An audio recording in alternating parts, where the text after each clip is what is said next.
Þá koma fjórða liður á dagskrá. Það er fjárhagsáætlun Akureyrar viðauki til máls tekur bæjarfulltrúi Guðmundur Baldvin Guðmundsson. Forseti, ágætu bæjarfulltrúar, hér tekið fyrir viðauki nr. 2. Fyrir fjárhagsárið 2019 hafa lagði fram í bæjarráði 11. mars 2019. Viðaukinn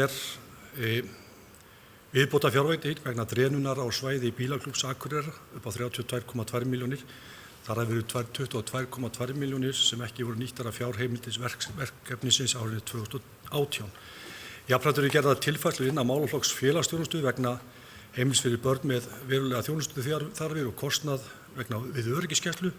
Tilfærslurnar hafa ekki áhrif á rekstrarniðurstöðu aðalsjóðs.